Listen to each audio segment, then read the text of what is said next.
Hey guys, this is Christy with True Crime Paranormal here at the Indianola Ranger Station in Lemhi County, Idaho. And this is the grave of Charles Spade. Charles Spade was born on November 23rd of 1853 and he lived in West Virginia.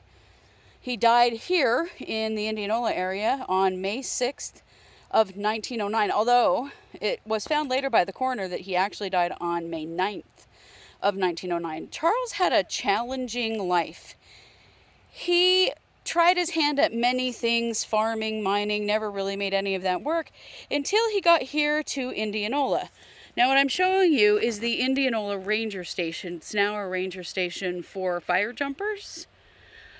But at one time, Charles Spade was known as the Grand Poobah and Lord of Indianola. He owned a tavern here and a hunting lodge and a blacksmith shop. He owned all kinds of things that made up this little sort of town of Indianola. It was more like a stop along the way, but you can see what a beautiful remote place this was. Charles really struggled because he had a pretty significant mental illness all his life, and the only way that he knew to deal with it was drinking.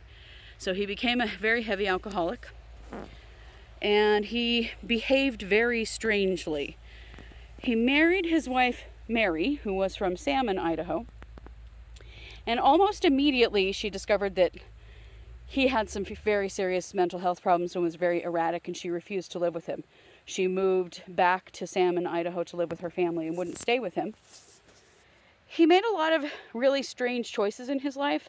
At one point, he sold the Indianola tavern and all of his businesses here for a total of $1,300. Now, this was in the early 1900s, and maybe that was a lot of money, but maybe it really wasn't for what he had here. He used that money to travel around working in mines and just sort of being transient for a long time. Then he went to Oklahoma and he was trying to get his wife back. So he moved to Oklahoma for a little while and lived with his brother to get clean off alcohol, because he was convinced that alcohol was his problem, and that's why he had a mental health issue. So he did get clean. His wife also divorced him and said she didn't trust that and she didn't want him back. Once he was clean from alcohol, he moved back to this area and continued to try to work and make a living for himself. Then in May of 1909, he was found with a self-inflicted gunshot wound on the property of a rancher named Wend.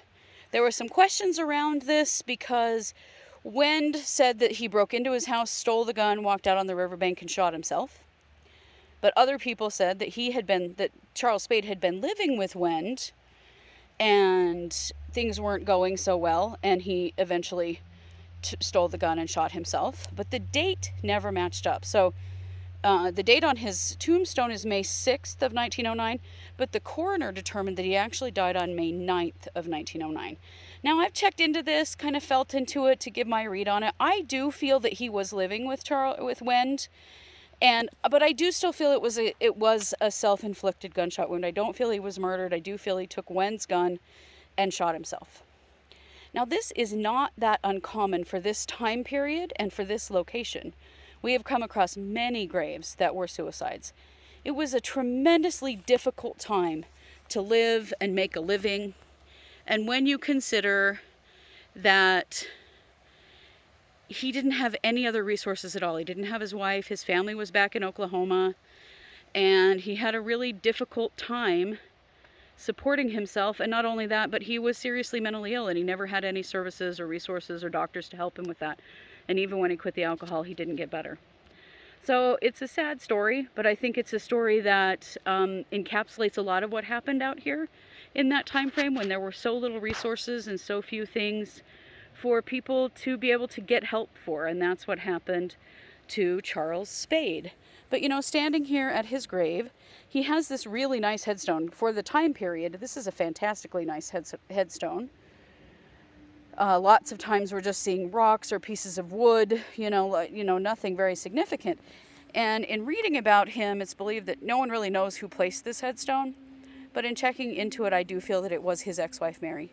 That she had she had empathy for him, even though she couldn't live with him, even though she couldn't stand his behavior and the difficulties that he had.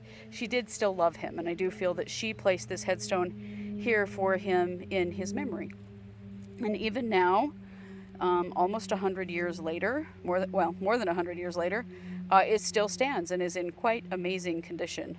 Because you can see that where he's buried is just one of these little fenced-in graveyards, and those are wooden headstones down there, and then there's one other stone headstone right there. So this was definitely an especially nice headstone for someone of that time period. So that is the story of Charles Spade. Stick with us here on True Crime Paranormal for more stories from our cemetery tour. Hey guys, this is Christy from True Crime Paranormal here at the Indianola Cemetery. I'm showing you a wooden headstone that is super hard to see. I'm going to reach in here as far as I can. I hope you can see it.